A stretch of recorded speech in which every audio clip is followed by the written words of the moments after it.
오늘의 이제 부제는 파동으로 진단하고 빛으로 치료한다는 건데, 자, 첫 페이지 글만 나오니까 조금 어려울 수도 있겠지만 제가 요 정도는 좀 이해하고 넘어가시면 좋겠다 해서 좀 정리를 해봤어요.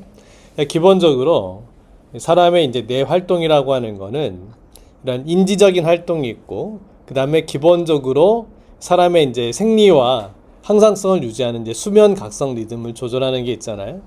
저녁에는 이렇게 쭉 자연스럽게 각성 수준이 떨어져서 잠에 들어야 되고, 그래서 그 잠에 드는 이제 과정이 보면은 감각적 자극에 대해서 이 대뇌 피질에서 정보를 인지하지 못하는 정도 수준으로 이렇게 각성이 쭉 떨어져야 되는 겁니다. 쉽게 말하면 이제 오늘 장사 끝났음 딱 하는 거죠. 이제 그 다음에 이제 쭉 자다가 자는 과정에서도 뇌파들이 변해 나가는데, 그 다음에 이제 새벽이 되면 다시 그 각성이 저절로 이제 올라온단 말이에요.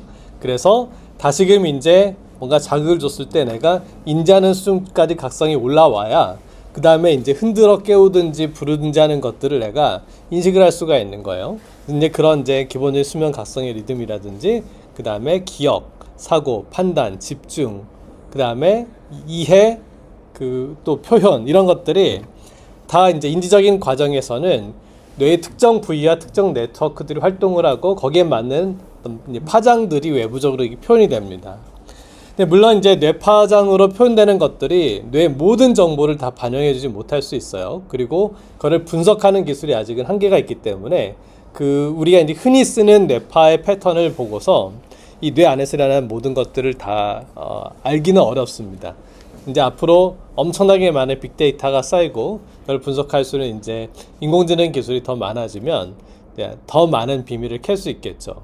또 뇌파의 변화를 주고 병적인 상황이 되면 그 병적인 상황에 맞는 특별한 어떤 병의 부위 또는 병의 패턴에 따라서 뇌파에 이제 반영이 되는데, 여기서 중요한 거는 내가 생각을 하거나 어떤 인지 활동이 변하거나 병이 생겨서 뇌 파장이 변하는 거는 이제 그럴 수 있는데, 반대로 그 뇌 파장을 정상화 시켜주는 쪽으로 유도를 하면 이것도 변화시킬 수가 있다는 거예요. 전제가. 이 뇌파의 나쁜 쪽으로의 뇌파가 변하는 거는 결과인데, 그 뇌파를 탑다운으로 다시 좋은 쪽으로 유도를 시키면 그 좋은 리듬 패턴이 이 뇌 시냅스의 변화와 이제 뇌파라고 하는 거는 최소한 수천 개 이상의 뉴런들이 같이 이제 파이어링해서 만들어지는 거니까, 그런 것들이 이제 좋은 파장들이 형성이 되기 시작하면 뇌 기능들이 다시 정상화되는 쪽으로도 리버스가 될 수가 있다는 거. 이게 처음에 이런 현상을 발견한 게 1970년대 뉴로피드백을 연구하는 데서부터 시작을 했어요. 근데 뉴로피드백 여러분들 이제 접해 보셨겠지만 엄청나게 사실 힘듭니다. 시간도 많이 걸리고, 게다가 이제 기능들이 많이 떨어진 상태에서는 실질적으로 자기가 스스로 그거를 보고 훈련한다는 게 굉장히 어렵죠. 예를 들어서 이제 관절이 너무 안 좋은 사람은 일단은 수술을 받거나 물리치료를 해서 기능을 회복시킨 다음에 운동을 해야지, 관절이 너무 안 좋은데 운동이 최고야, 무조건 네가 알아서 운동, 이렇게 할 수가 없잖아요. 그래서 이제 그 뒤에 나온 게 이제 외부적인 물리적 자극을 주는 자기장, 전기, 빛, 뭐 이런 것들이 나오기 시작한 거예요. 두 번째, 뇌파는 발달기, 성인기, 노년기에 따라서 따르는 변화가 있으며, 이런 변화가 남녀에 따라서 미세한 변화가 있습니다. 그래서 이제 아주 영유아기 때, 그리고 뭐 이제 또 소년기, 청소년기 쭉 보면은 뇌가 이제 발달해 가잖아요. 성숙이 되고. 그러면서 그 성숙되는 것들의 그 깊이를 보면은 시냅스가 얼마만큼 정교하게 회로망을 형성하느냐에 많이 달려 있어요. 근데 세 번째, 또 이제 제가 늘 강조하는 것 중에 하나가 이제 미토콘드리아죠. 근데 이 미토콘드리아는 뒤에 조금 더 자세히 설명하겠지만 아무튼 무지무지 중요합니다. 단순히 그냥 기계적인 엔진 같은 역할 이상이에요. 그 다음에 이제 네 번째는 특정 대역의 근적의 선파는 미토콘드리아를 활성화하는데 효과적이다. 다섯 번째, 외부에서 빛이나 소리 등으로 특정 주파수를 계속 자극을 해주면 이 뇌파는 동조하는 속성이 있습니다. 뭐 일례로 이제 우리가 같이 이렇게 이제 그 합창을 하거나 중창을 할 때도 하모니를 맞추잖아요. 같이 톤을 맞춰서 리듬을 맞추고, 그 다음에 이제 또 누가 옆에서 어떤 노래를 흥얼흥얼 하려고 하면은 흥얼흥얼하는 소리를 듣기도 전에 그 느낌이 딱 와서 거의 동시에 흥얼흥얼 같은 노래 흥얼흥얼 하는 경우들이 또 있죠. 그리고 더 깊이는 이제 이 아빠들은 잘 이해를 못하지만 엄마들은 아이의 어떤 변화를 내 눈에서 보지 않아도 탁 촉으로 느끼는 게 있잖아요. 아직은 사실은 의학적으로는 설명이 안 됩니다. 그 원거리에 있어서의 그런 사람과 사람 간의 미묘한 생각이나 감정의 이 소통이라고 하는 것이 아주 이 보수적인 이 뇌과학계에서는 설명할 수 없지만 제가 뒤에서 오늘 평소에 제가 얘기하지 않았던 어떤 내용들을 좀 소개를 드릴 건데 그걸 들으시면 조금 그럴 수도 있을 거예요. 그 힌트는 여기 있습니다. 생명체를 구성하는 유기분자도 양자역학적인 속성을 지니고 있다. 토요일날 오후에 무려 양자역학이라니. 요즘 너무 심한 것 같죠? 근데 여기서 다루려고 하는 양자역학은 진짜 뭐 아주 심각한 양자역학이 아니고 그런 겁니다. 왜 요즘에 이제 사실은 컴퓨터도 뭐 이제 양자 컴퓨터라는 개념이 나오지만 여기서의 양자는 뭐냐면 우리가 인식하고 있는 세상은 굉장히 단단하게 느껴지잖아요. 근데 실제로 이 미시 세계로 들어가면은 입자라고 하는 것이 그렇게 아주 단단하게 존재하지 않는다는 거예요. 모든 입자는 파동성과 입자성 두 개를 가지고 있기 때문에 우리가 인식하는 체계 안에서는 단단한 것 같지만 그 원자, 전자, 뭐 퀀텀 레벨로 쭉 내려가면은 사실은 허공 속에서 진동하는 존재라고 하는 것이죠. 근데 이 양자역학은 그야말로 이제 이 원자 레벨 이하에서만 사실은 통했었던, 이론적으로 증명됐었던 것이고, 실제로 우리 몸을 구성하는 이 소위 말하는 큰 사이즈의 분자에서는 그냥 다 당연히 이 진동이라든지 파동성에 대한 것들은 배제하고 그저 입자성에 대한 것들로만 인식을 했던 거예요. 분자라고 하는 거는 많은 원자들이 모여서 특별한 구조를 만드는 거잖아요.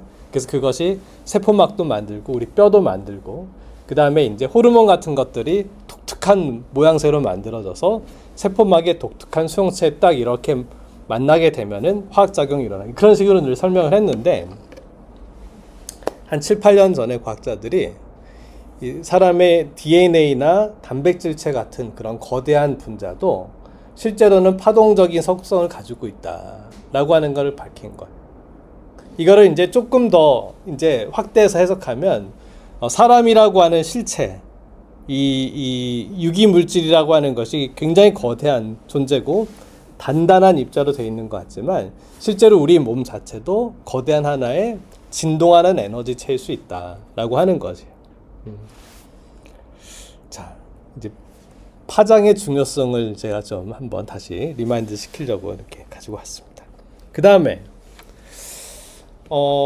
저 이제 우리 그 빗돌이들 PBM 받다 보면은 저도 이렇게 좀 굉장히 신기하게 관찰을 좀 하고 있는 게 어떤 그 신경학적인 증상들의 변화도 나타나는데 그 아이들의 어떤 이런 그 소위 말해서 사고체계, 스스로 뭔가 생각하려고 하는 어떤 그런 노력이나 능력들, 그리고 이런 언어 발화, 그 다음에 직접적으로 가르쳐 주지 않았는데도 나타나는 어떤 아이의 어떤 그 이제 인식 능력이라든지 행동들이 있잖아요. 그리고 그런 것들을 보면은 이제 아직도 사실은 사람의 고차원적인 그런 의식이라고 하는 거나 사고 체계라고 하는 것들이 어떻게 해서 발현되는지에 대해서 아직은 신경공학적으로 잘 설명을 못 하는데, 오늘 좀 뭐 약간 흥미롭기도 하고, 이 바이오 포톤이라고 하는 이제 이론을 제가 하나 좀 뒤에 가져왔습니다. 이건 뭐냐면, 포톤은 광자죠, 광자. 빛의 입자를 포톤이라고 하는데, 바이오 포톤은 뭐냐면 우리 몸의 생명 현상에 있어서 어떤 좀 설명되지 않는 빈 부분을 설명하는 새로운 하나의 시어리이자 실제로 검증이 된 하나의 생명 현상이기도 합니다. 우리 이제 세포에서는 많은 대사 기능들이 실시간으로 일어나잖아요. 그리고 그것이 가장 활발히 일어나는 게 미토콘드리아고, 그런 세포의 대사 과정에서 다양한 에너지 반응들이 일어나는데 거기서는 이제 어떤 아주 약한 빛이 발생한다는 거예요.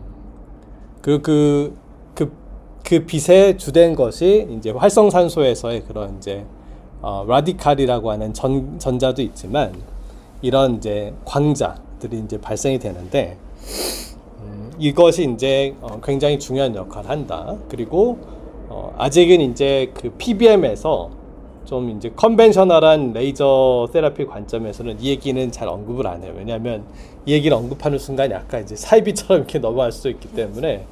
근데 뭐 의사나 이제 생리학자들은 그렇지만 또 물리학자들 중에서는 이런 거 연구하시는 분들도 많이 있습니다.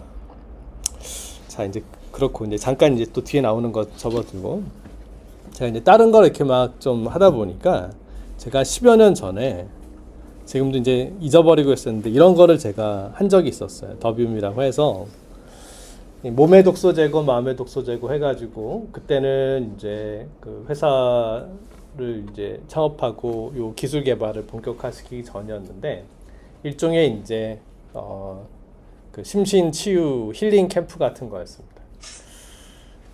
그때도 제가 이제 이런 건 되게 강조를 했었죠. 그리고 몸의 생태계, 그 다음에 몸과 마음의 연결성, 이런 거 이제 명상 같이 하고 이제 그랬는데, 잠깐 볼까요, 한번?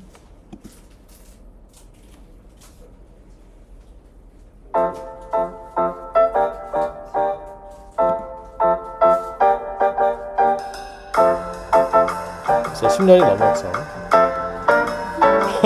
여기 제 젊었을 적 모습이 이렇게 나오더라고요.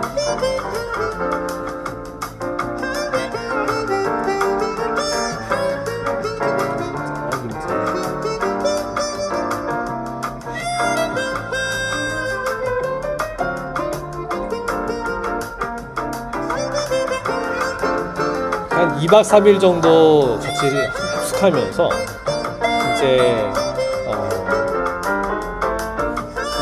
퇴소 후에 한 3주 정도를 이제 같이 실천할 생활 습관, 그 다음에 이제 다이어트, 명상 이런 것들을 이제 하는 거예요.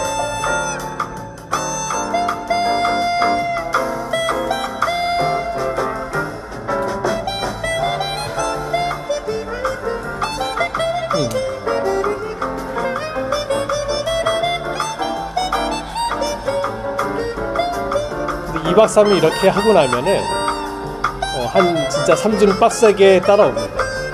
그리고 3주 동안 이제 약간 이제 뭐 교회 다니시는 분들 그 특별 새벽 기도하듯이 이렇게 이제 2박 3일 합숙하고 금식 기도하고 하는 것처럼 하면은 정말 많이 바뀌어요. 사람이 이제 생각하는 습관이라든지 느낌이라든지 몸 상태가 되게 많이 바뀌고 한 몇 달은 이렇게 효과가 가더라고요. 저도 요즘 잘 안 해가지고 제가 흐리 멍텅해졌어요. 이렇게 직접 같이 딱 완전히 이제 그런 인스턴트 식품, 가공식품 다 배제하고 그 붉은 육류나 이런 것도 다 배제하고 거의 이제 채식하고 통곡 중심으로 해가지고 갈아 먹고 이제 명상하기만 이렇게 이제 여기까지 보겠습니다. 더 궁금하신 분들은 유튜브에서 찾아보시면 됩니다. 자,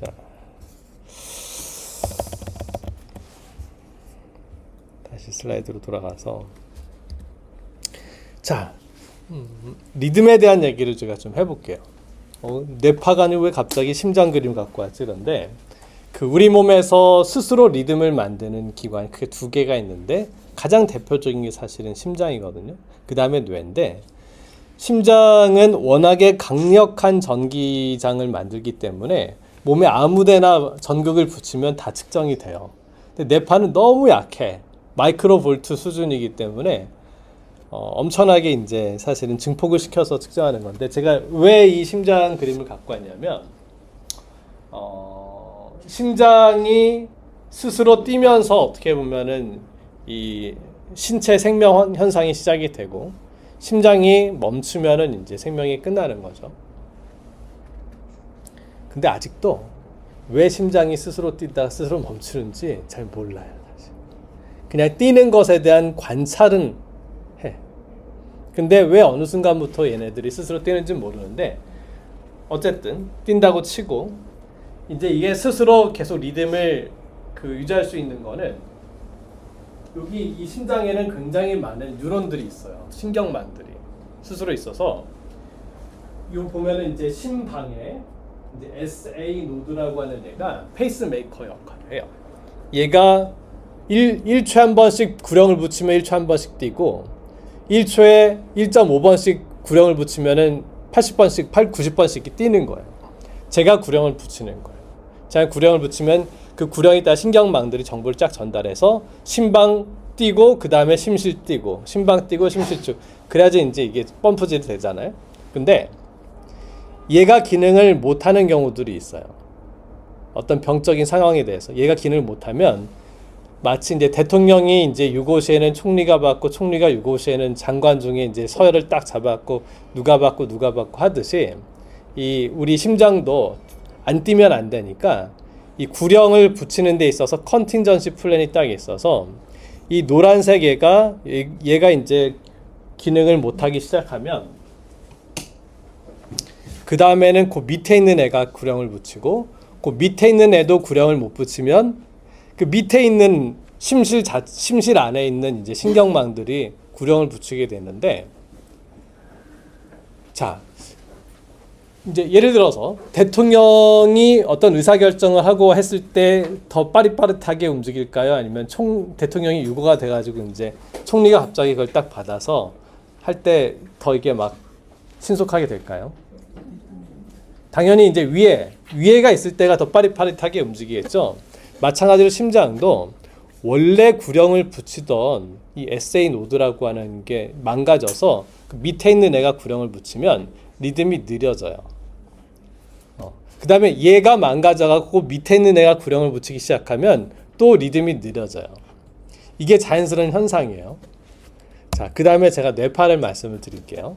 자, 근데 뇌파도 제가 이렇게 막 설명을 할 때 뭐 이거 세타파가 어쩌고 뭐 알파파가 어쩌고 알파파가 피크가 뭐 한 뭐 9.5Hz, 10Hz 이 정도 되는 게 좋은데 지금 뭐 8.5Hz고 뭐 7Hz고 이런 얘기 하잖아요. 그럼 뭐냐면 이제 가장 기본적으로 리듬을 볼 때 리듬이라고 하는 것은 결국 이제 쿵짝쿵짝이잖아요. 그러니까 빠르게도 갔다가 느리게도 갔다가 이제 이런 게 이제 리듬 템포인데 그게 이제 우리의 수면 각성의 리듬이나 이 뇌세포들의 활동성하고 관련이 있는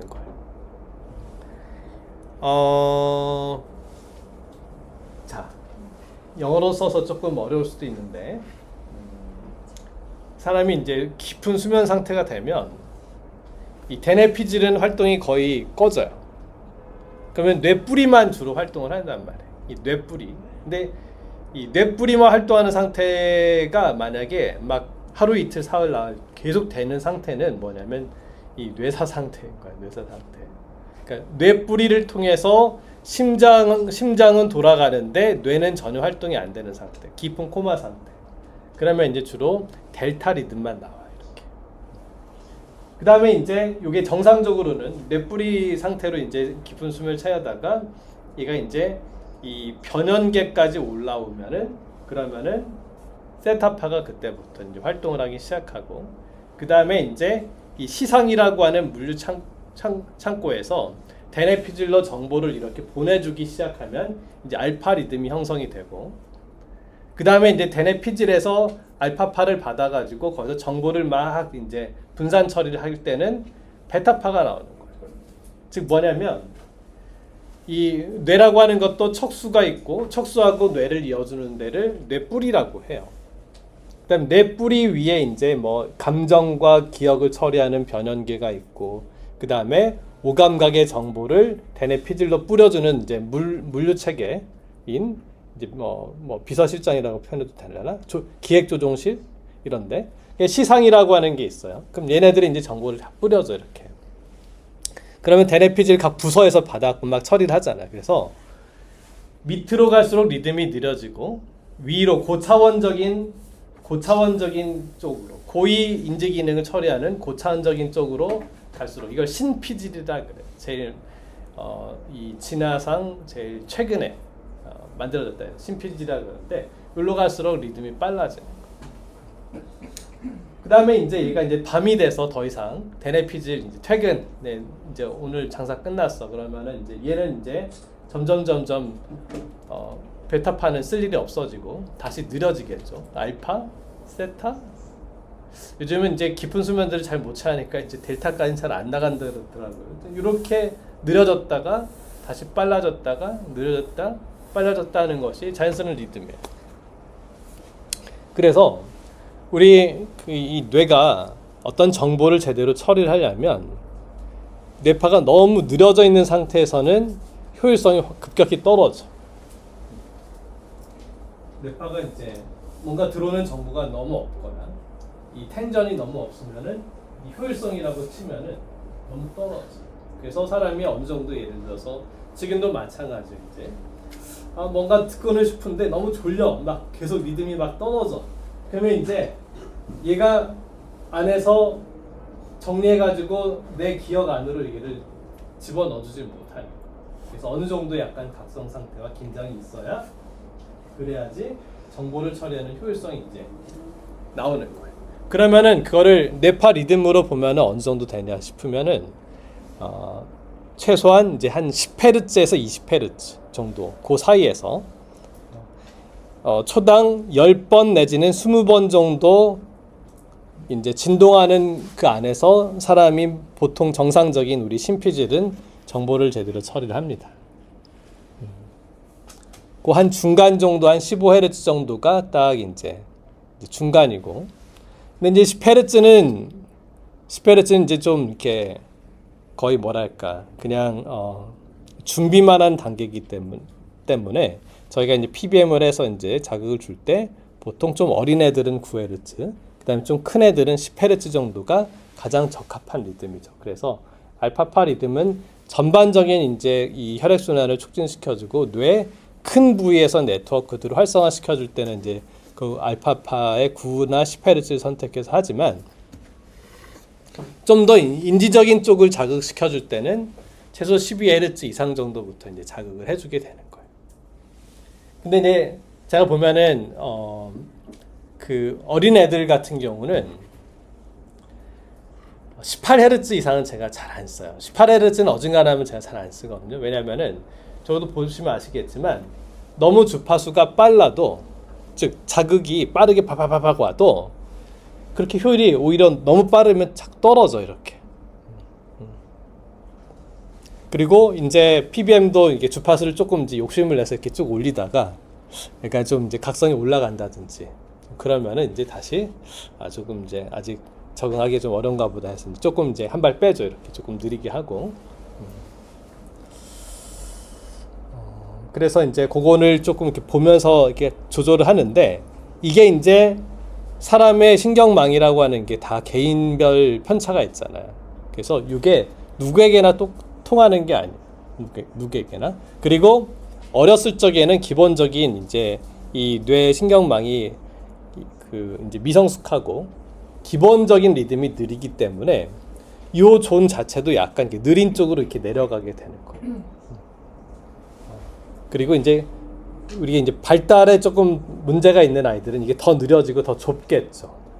엄청 예민한 애들 막 엄청 좁아. 막 그래서 1Hz 변경하는데도 막 반응이 굉장히 이제 민감하게 나올 수 있죠. 그래서 그거를 조금씩 이제 늘려가는 거 이렇게. 자, 그림이 있네요.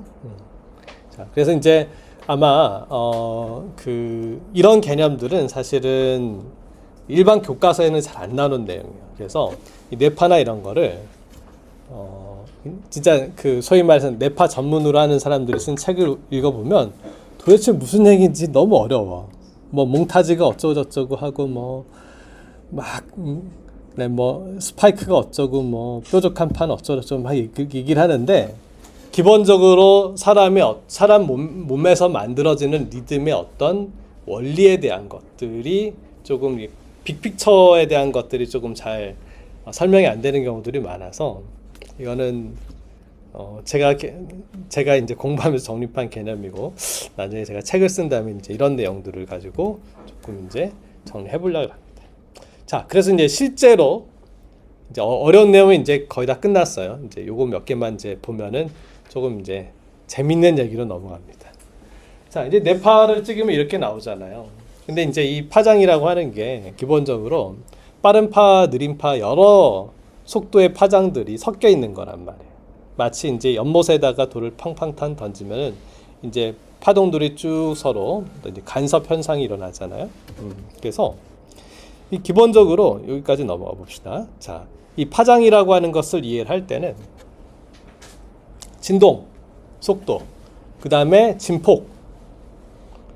당연히 이제 소리를 크게 내면 제가 똑같이 얘기를 해도 하고 똑같이 얘기를 해도 하고는 진폭이 다르겠죠.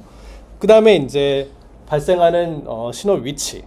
예를 들어서 여기서 이제 마이크를 서라운드로 쭉 달아놓고 여기 계신 분들이 이제 막 얘기를 한단 말이에요. 그러면은 가까이 있는 마이크에는 가까이서 얘기한 목소리가 더 많이 잡힐 거고 제가 있는 데서는 이쪽 마이크가 더 많이 잡히겠죠. 그래서 이제 여러 마이크를 이제 쭉 서라운드로 설치를 해놓고 다 녹음을 한 다음에 그거를 막 알고리즘을 풀면은 거기서 각각의 목소리를 추출하고 그 목소리가 어디서 발생을 했는지에 대한 위치까지 추정을 한다는 게 요즘 이제 막 이런 신호 분석하는 데서 하는 역할들인 거예요.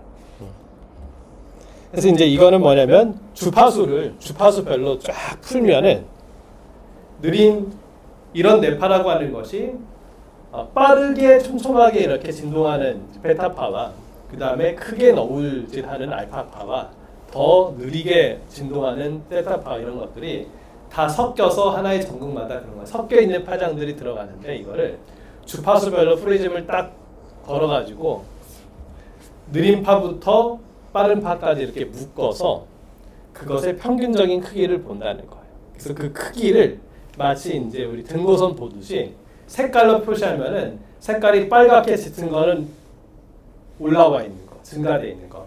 파란색은 꺼져 있는 것. 이런 식으로 하면 이제 원래는 3D지만 2D만 가지고서도 이제 이렇게 그림처럼 지도처럼 그려주는 것들을 이제 그리게 되고요. 그 다음에 이제 아까 얘기한 것처럼 이제 여러 사람들이 여럿이서 얘기를 할 때 목소리를 딱 녹음해가지고 이 목소리는 누구다. 어디서 누가 얘기했다. 딱 끄집어내는 것처럼 마치 이제 그 지진계가 딱 잡아서 진앙지를 추적하는 것처럼 이렇게 이제 두피에서 측정된 뇌 신호를 가지고 뇌의 깊은 부위, 어느 부위에서 어떤 이상한 파가 나타났는지를 역추적하는 것들도 사실상 가능합니다. 근데 이제 이게 정밀하게 되려면 사실 전극이 되게 많아야 돼요. 많고 전기체 잘 부착이 돼야 되는데 이 기술은 원래는 왜 개발이 됐냐면 그 간질하는 아이들 중에서 약으로 컨트롤이 안 돼서 간질 부위를 신경 조직을 제거하는 수술을 해야만 될 경우에 이 간질파가 어디서 나왔는지를 최대한 정확하게 특정을 지어야 되잖아요. 그래서 이제 그 부분을 하기 위해서 이 기술이 나왔는데 간질이 아니라 뭐 이런 이제 외상에 의해서 손상되는 국소 부위나 또는 뇌출혈 이런 것들은 이제 아주 막 요만한 게 아니라 이렇게 불어도 하잖아요, 사실은. 그래서 이제 적은 전극으로도 어느 정도 위치가 특정이 되고, 그다음에 이제 일부 발달 장애를 갖고 있는 아이들 같은 경우도 이제 어떤 이제 뭐 이런 좀 국소화된 부위를 판단하는 데는 좀 종종 활용을 합니다. 그다음에 이제 여러 가지 알고리즘을 더하면은 이제 두피에서 측정된 신호를 가지고 마치 이렇게 이제 실제 가상의 뇌에서 뇌파가 발생하는 것처럼 이렇게 이제 계산을 해서 만들 수가 있는 거예요. 이제 그 네트워크 분석이라고 하는 것은 이래요. 이제 서로 다른 부위에서 파장이 각각 독립적으로 발생하는 것처럼 측정이 되지만 실제로는 관련이 있을 수가 있잖아요. 뇌라고 하는 것은 연결돼 있으니까. 그래서 그게 관련이 얼마나 돼 있는지는 이 파동의 유사성을 가지고 계산을 하는 거예요. 이 유사성이 높으면 이제 연결이 많고 전혀 유사하지 않으면 전혀 관련이 없이 독립적으로 이제 발생을 하겠죠. 그래서 그걸 가지고 또 알고리즘을 처리하고 그 다음에 이 각각의 이제 이 그 유사도에 대한 평균들을 저희가 다 가지고 있으니까 그걸 갖고서 상대적인 높낮이를 이제 분석하는 겁니다. 실제로 이제 저희가 이제 알고리즘을 학습할 땐 이런 것도 해요. 네. 음성을 이렇게 이미지 처리하듯이 이제 파장이라고 하는 것도 저렇게 이제 영상 처리를 해가지고 또 학습도 합니다. 그래서 이제 실제로 임상에서 쓸 때는 제가 이제 이 두 가지 그래프를 사실은 이제 제일 많이 보죠. 왜냐하면 아주 미세한 거, 이런 파장이나 주파수의 변화에서 나타날 수 없는 거는 더 막 자세하게 들여다봐야 되겠지만 어중간한 이상은 이제 얘는 어떻게 보면 옆에서 본 그림이죠. 옆에서 크기라고 하는 게 이제 이 세로축으로 있는 거고 옆에서 봐서 뭔가 이상하게 툭 튀어나온 데가 없는지 이런 거 보는 거예요. 뾰족하게 툭 튀어나와 있는 데가 없는지. 그 다음에 이제 요 제일 메인 파장이 알파파겠죠. 알파파가 지금 이제 주파수가 어디에서 형성돼 있는지, 너무 느려져 있는지 빨라져 있는지 이런 거 딱 보고 그래가지고 이제 쭉 치료하는 것에 대한 이 경과를 쭉 보는 겁니다. 근데 이제 여기서 보면 애들이 이제 나이를 정상적으로 먹으면은 발달하는 패턴들이 있어요. 그 소위 말해서 키나 몸무게 성장 곡선이 있듯이 그 성장 곡선을 이해를 해야지만이 이 아이가 지금 이 나이 때 정상적으로 발달하는지 어느 정도 이 편차 안에 있는지를 사실 판단할 수가 있게 되는 겁니다. 그래서 이 작업은 너무 지난한 작업이어서 제가 이제 서울대 그 한국인 뇌파 데이터 센터를 정부 그 이제 R&D 사업으로 받아가지고 대학에서 이제 연구비 받아서 이제 구축을 했던 겁니다. 조금 자랑을 하자면 이제 지금 그 상용화된 데이터베이스 중에서 남녀를 구분해서 이렇게 정밀하게 이 변이성을 딱 매핑을 해놓은 데이터베이스는 저희밖에 없습니다. 한국 사람들은 우리가 최초로 했다 그러면 잘 안 믿더라고 이렇게. 외국인들은 알아주는데. 자, 그래서 이제 예를 들어서 보면은 이게 이제 좀 어린애들 같은 경우는 조금 이제 뭐 9Hz보다 느리죠. 한 8Hz 대학 된다 그러면 조금 느리구나 이제 벌써 이제 엄마 경험하신 엄마들 다 알잖아요. 근데 이게 이제 조금 나이를 먹으면 이렇게 쭉 더 빠른 쪽으로 가요.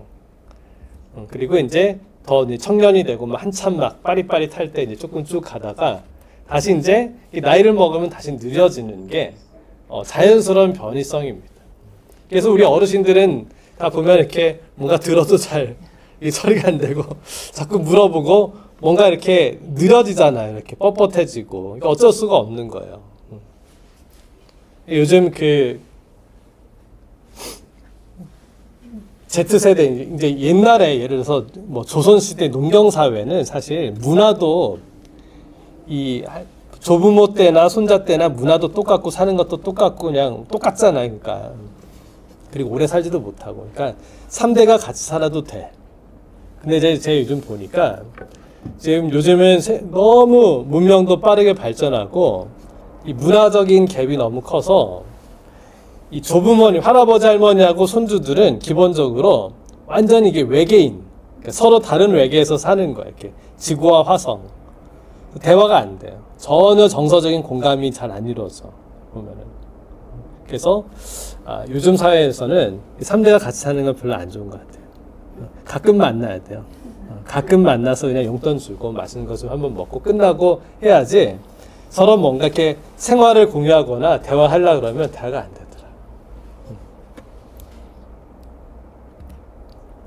자, 이제 사실은 이제 발달의 문제도 발달의 문제인데, 이 치매가 또 심각하잖아요. 그래서 저희가 또 치매도 많이 연구를 했는데, 사실은 발달이 잘 안 되는 거하고 노화가 촉진되는 거는 상당히 공통적인 패턴이 있습니다. 그러니까 얘 거꾸로 돌리면은 노화되는 거거든요. 발달이 안 되는 거, 그 다음에 이게 다시 되는 거. 그래서 치매 치매 저 끝까지 가신 분들 보면은 거의 기능이 신생아같이 이제 기능들이 다 없어지잖아요. 언어 기능도 없어지고 사고 판단 기능도 없어지고. 이제 사실은 이 비슷하기 때문에 비슷한 양쪽으로 좀 연구를 하고 있는데, 이것도 그래. 이제 뇌가 다시 볼륨이 쪼그라들어요. 쉽게 말하면 이제 뇌세포들이 감고 시들어서 이제 다 시들시들해지는 겁니다. 그러니까 싱싱했을 땐 볼륨감도 넘치는데 이제 다 시든 배추잎같이 되는 거죠. 뇌파도 당연히 다시 느려져요. 그러니까 이제 건강한 사람들의 뇌파 패턴과 이 느려지는데, 이 특히 알츠하이머 또는 뭐 루이소체 이런 이제 그 퇴행성 뇌질환과 치매를 일으키는 병에 따라서 이 뇌가 망가지는 부위와 뇌파가 변화되는 패턴이 다르기 때문에 그걸 가지고 이제 조기 진단도 하고 간별 진단도 하는 겁니다. 자, 그 다음에 이건 이제 제가 재밌는 케이스로 이제 좀 가져왔어요. 그 엄마와 애들은 뇌파가 비슷한 부분이 있을까요, 없을까요? 비슷한 부분이 있겠죠. 왜냐면 이제 여러 가지가 많이 다른데 비슷한 부분이 분명히 있을 겁니다. 그래서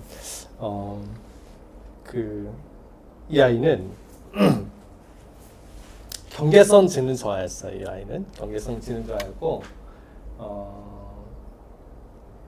여자였는데 어렸을 적부터 남자애들이랑 더 어울리는 걸 좋아했어요. 그리고 이제 3학년, 4학년, 5학년, 학년에 올라가서는 점점 더 또래 여자애들이랑은 잘 못 어울리는 거예요. 그리고 왕따 당하고 이렇게 이제 써왔는데 제가 뇌파를 딱 찍어 보니까 이 아이는 그럴 수밖에 없는 제 공감이 많이 됐던 거예요. 뭐냐면 이게 딱 봤을 때 얘 뇌파를 봤을 때 자, 여기서 어떤 부위가 딱 눈에 띄시나요? 맞아요. 눈썰미 테스트. 손 들고. 네. D6. 맞습니다. 여기. 자, 딱 보면은 딱 봤을 때 얘는 똑같은 왼쪽이고 여기 오른쪽이 얘 하나 툭 튀어나와 있잖아요. 보세요. 보통 이게 정상적인 알파파면 이 후두엽 쪽이 제일 두드러지겠죠.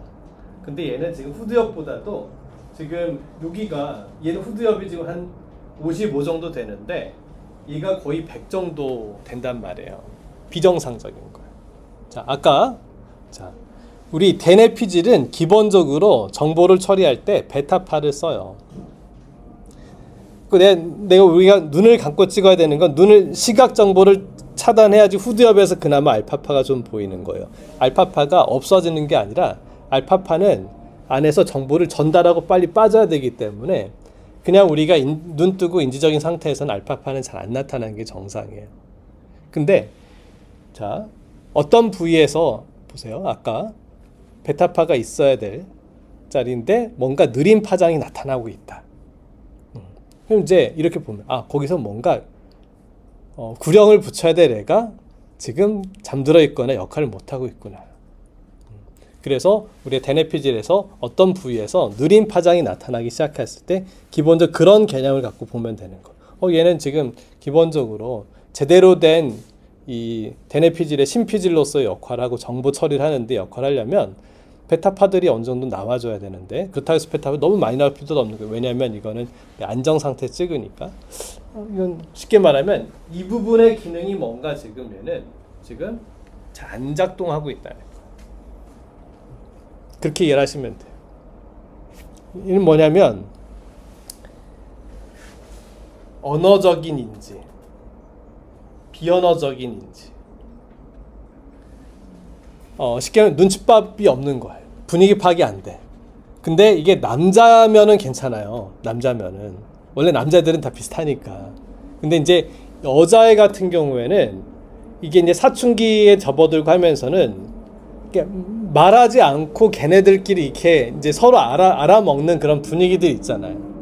전혀 그것에 대한 공감대나 알아먹지가 그냥 알아지는 게 안 되는 거예요. 그러니까 남자애들끼리 여자인데도 남자애들이랑 어울리는 걸 더 편해하고 여자 무리에 끼지를 못하는 거예요.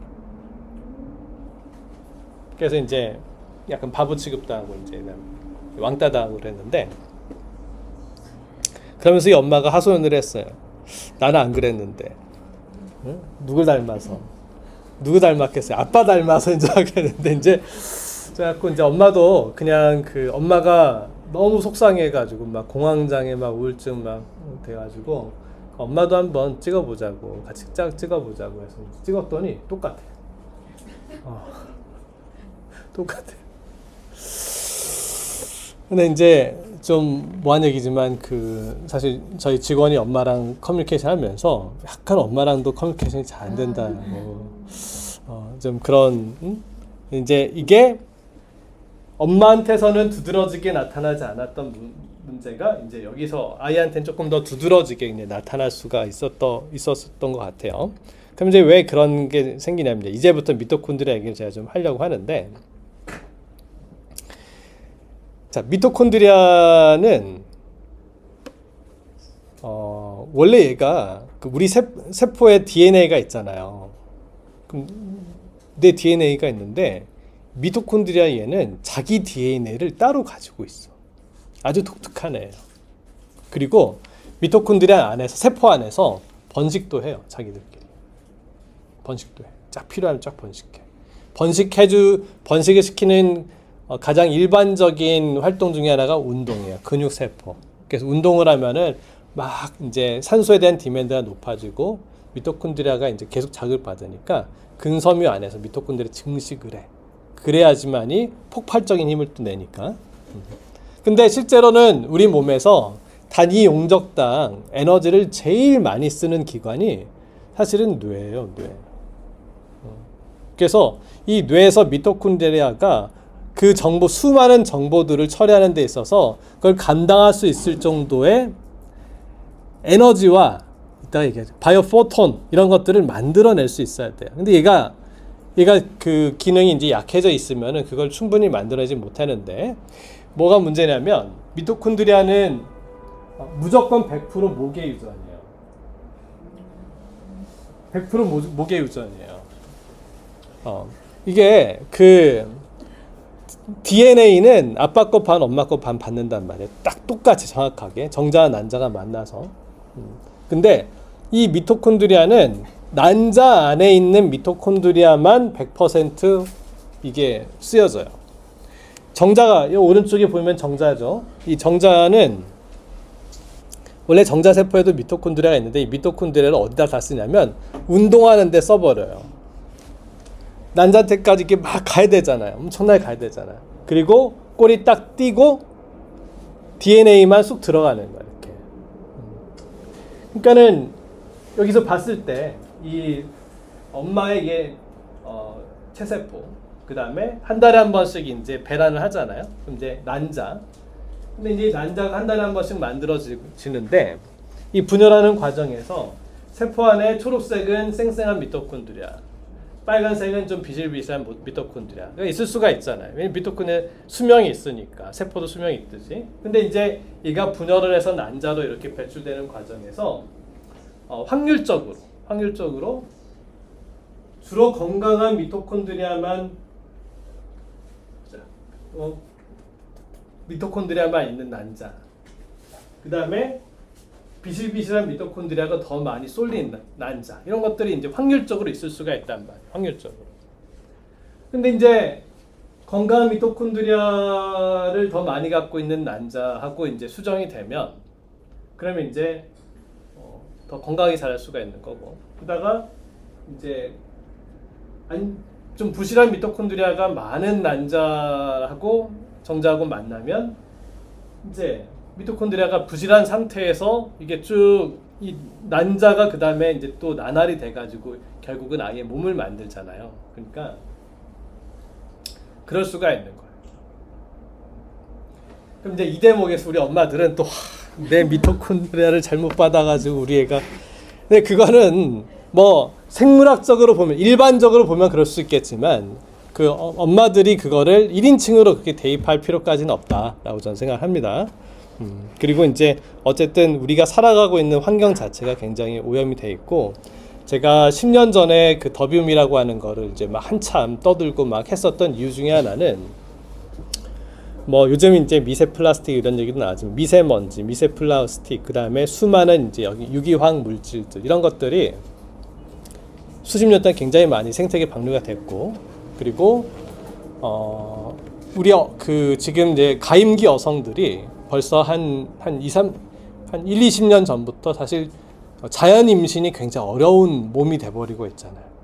그것의 전조 증상은 뭐였냐면 이 생리불순 빈도가 너무 많아졌어요. 생리불순 빈도 많아지고, 그 다음에 이제 10대 여고생들부터도 벌써 이런 유방의 멍울이라든지 이런 부인성 질환들이 많아지고, 그래서 제가 벌써 한 10년, 15년, 벌써 한 15년 정도 됐죠.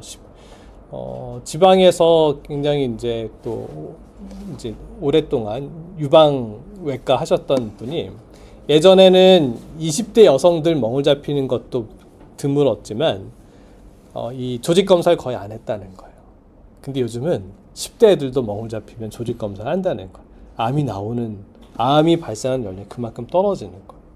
그러니까 이제 그 여성들의 이 젊은 여성들의 생리불순이나 월경불순이나 이런 부인성 질환들이 사실은 환경 호르몬하고도 굉장히 관련이 깊고, 그 환경 호르몬으로 작용하는 것들이 사실은 여러 가지 이제 좀 독성 화학 물질들이 때문에 그런 것들이 이미 우리 사람들의 몸에 이미 많이 노출돼 있고, 여성들의 몸뿐만이 아니에요. 남성들의 이 정액에서의 정자 수나 운동성도 이 수십 년에 걸쳐서 계속 지금 떨어져 있어요.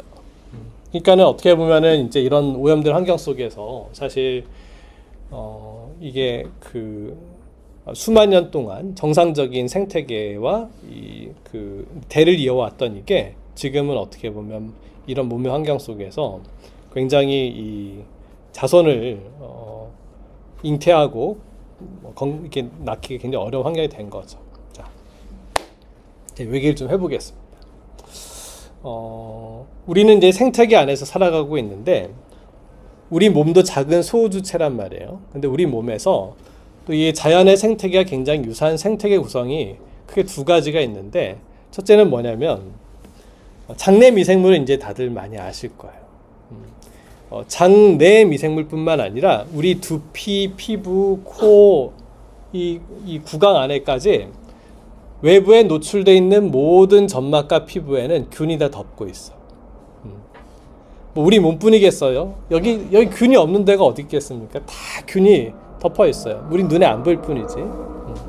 근데 예전에 이제 뭐 감염성 질환과 항생제가 나왔을 때는 우리 몸에 있는 균은 다 나쁜 거라고 그때는 알고 있었어요. 몇십 년 전에는. 근데 이게 이제 소위 말해서 프로바이오틱스라든지 장내 미생물의 유익한 기능을 알게 되면서 이거는 정상적인 생태계를 구성하고 있는 것이며, 사실상 우리 몸이 멸균 상태로 있으면 사람이 살지를 못해요. 항암 치료라든지 이런 특수한 치료 때문에 균의 이런 그 공생균들이 다 죽으면은 외부의 유해한 균, 잠재적 유해균들에 노출이 되기 때문에 살 수가 없어요. 이거는 정상적인 하나의 생태계입니다. 마찬가지로 우리 그 흙도, 토양에 각종 미생물들이나 이런 것들이 안에서 살아가질 못하면 이 안에서 발효도 안 되고, 이게 이제 그 땅이 죽은 땅이 되는 거죠. 자, 두 번째, 이 미생물, 장내 미생물이나 피부에 있는 미생물들은 우리의 이 서피스에서 같이 살아가는 건데, 더 근본적인 공생체가 뭐냐면은 미토콘드리아와 우리 세포와의 공생인 거예요.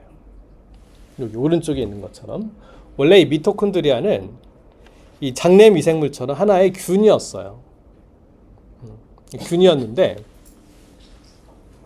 얘가 어떤 연고였는지는 모르지만 다른 균 안에 들어가서 살기 시작했어요. 아마도 이게 아주 깊이 들어가면은 광합성과 우리 지구의 산소라고 하는 대기층이 만들어지는 거하고도 되게 관련이 깊은 것 같은데, 이 균 중에는 산소를 싫어하는 균이 있어요. 산소에 노출되면 못 살아가는 균이 있어. 우리 장 안에서 살아가는 균들도 그런 균들이에요.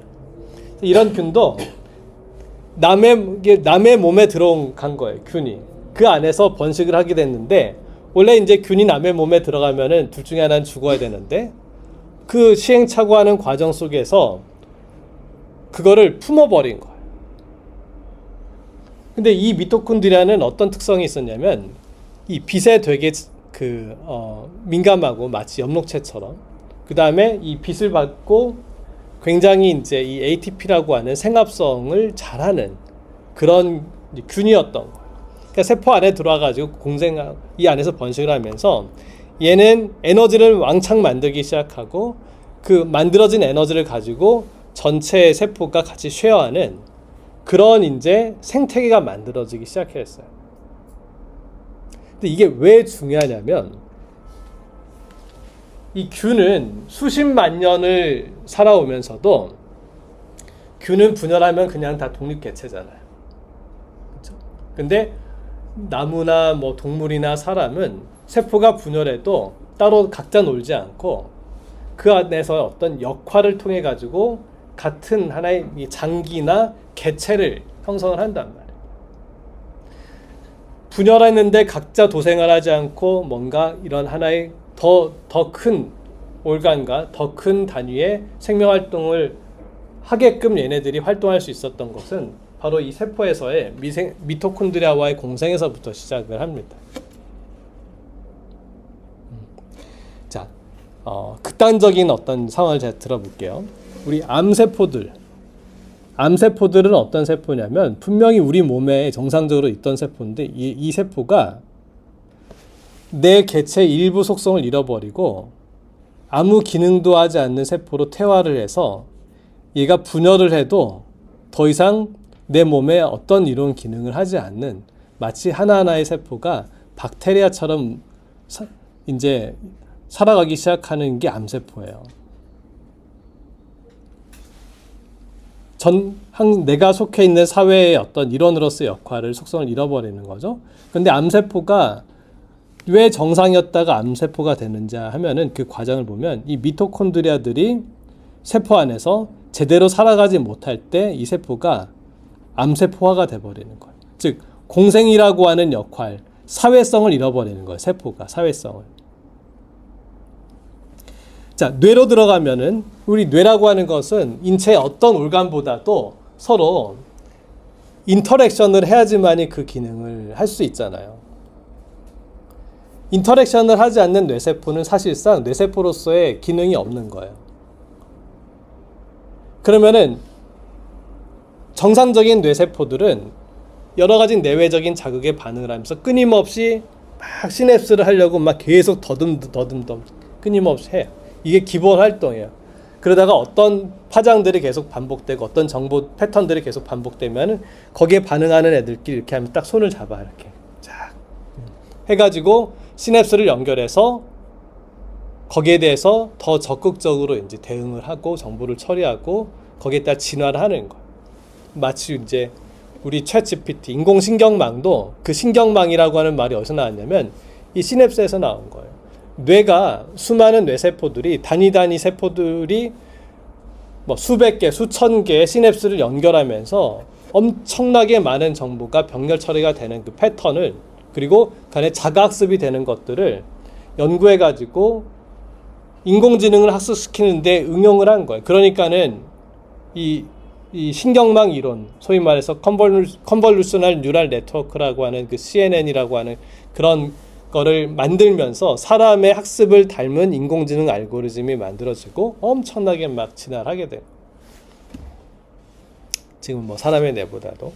그러니까는 이게 사람의 뇌에서 이 시냅스를 형성하고 순간적으로 정상적인 정보를 처리하고 탁 분위기도 파악하고 엄마 눈치도 살피면서 또 이제 내가 딱 봐가지고 내가 또 뭘 어떻게 하고 막 이런 순간적인 어떤 그런 것들. 뭐 손흥민 선수가 쫙 축구하면서 막 내 신체도 조절해야 되고 드리블도 해야 되는데 상대방이 지금 어디서 움직이는지도 봐야 되고 내 편이 지금 어디로 뛰어가는지도 봐야 되고 내가 볼을 어느 각도로 어느 정도로 차면은 얘가 지금 가가지고 패스를 받을 수 있을지 그 모든 정보들을 그냥 순간적으로 처리하잖아요. 그런 것들이 이제 학습의 결과인 거죠. 그리고 또 타고난 재능이기도 하고. 그래서 이제 뇌 기능에 있어서 미토콘드리아가 참여하는 그 역할이라고 하는 게 굉장히 중요하다. 근데 미토콘드리아에는 약간 이게 그 덕후 기질이 있어갖고 자꾸 세포 안에들하고 막 어두운 데서 막 짱 박혀 있단 말이에요. 원래 이제 빛을 비춰주면 반응을 하는데, 그래서 그 이제 이 포토바이오 모듈레이션이라고 하는 것이 이 빛을 이용한 치료인데, 여기서 주로 이제 사용하는 빛이 특히 이제 저희가 미토콘드리아 자극을 위해서 사용하는 빛의 이 주파수는 한 700에서 850 나노미터 정도의 근적 개선을 써요. 걔가 이제 일단 투과가 잘 돼. 그 다음에 미토콘드리아가 특히 한 800에서 850 나노미터 정도에서 되게 반응을 잘 합니다. 잘해요.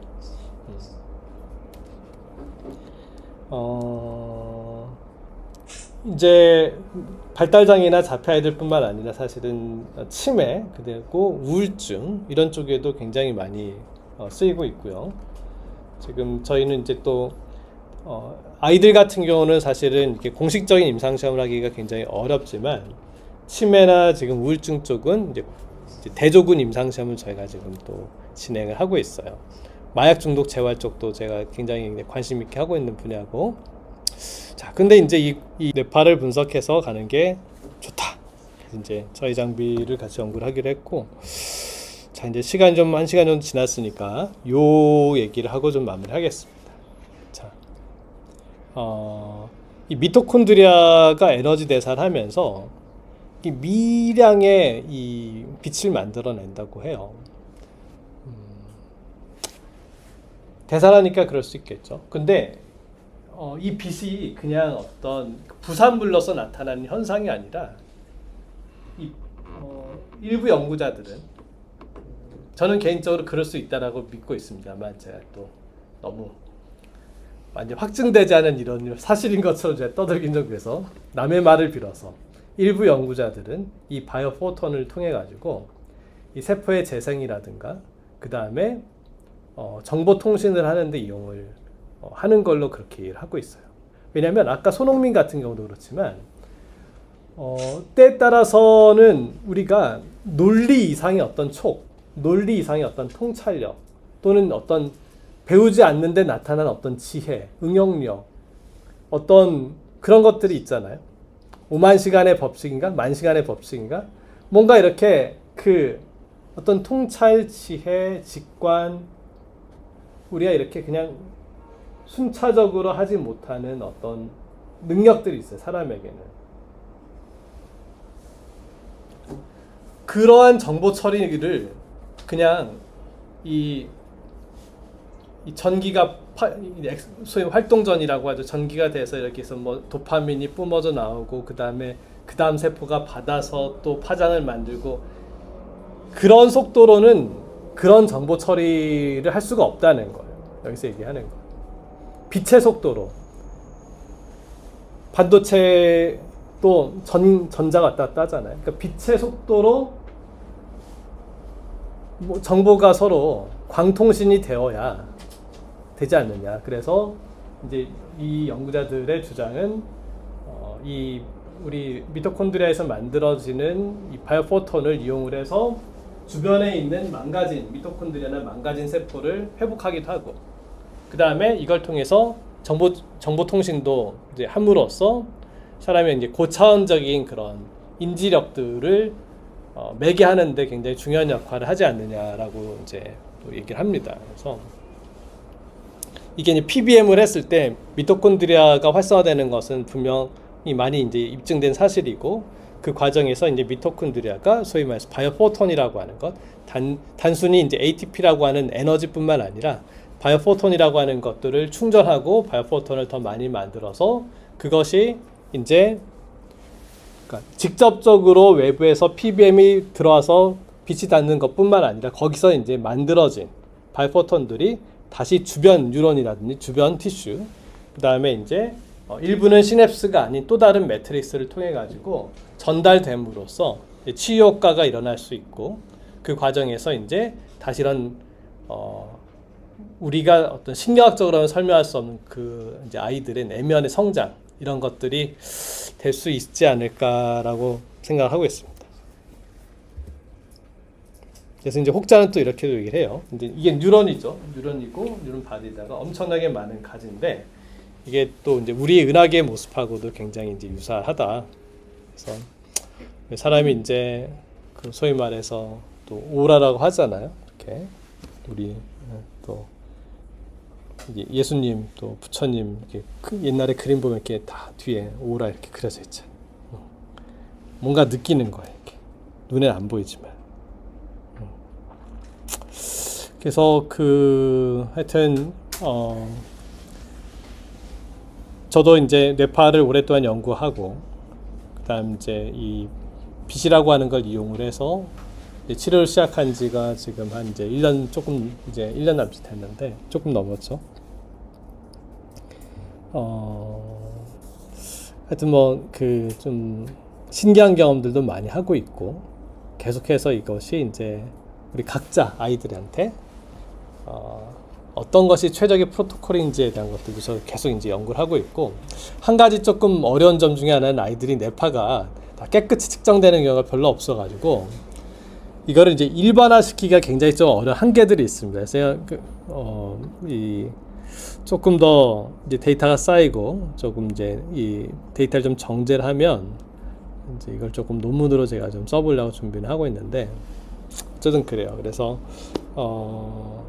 여기 이제 지금 처음에 이 빛치료에 참여하신 어머님들의 그 과감한 결단과 용기에 대해서 다시 한번 감사를 드리고 아마 그 관에서 어떤 애들은 늦게 시작했지만 막 빨리빨리 좋아지는 아이들도 있고 좀 더 오래 했는데도 생각만큼 이렇게 좀 진도가 안 나가는 아이들도 있겠지만 하나의 이제 저희가 잘 더 이제 좀 깊이 들여다보고 같이 논의해 가면서 우리 아이들이 이제 성장할 수 있는 그런 여정들을 함께 해나갔으면 하고요. 이제 원래 제가 이제 한 10여 년 전에 이 연구를 해야 되겠다라고 제가 좀 그런 마음을 갖게 되었을 때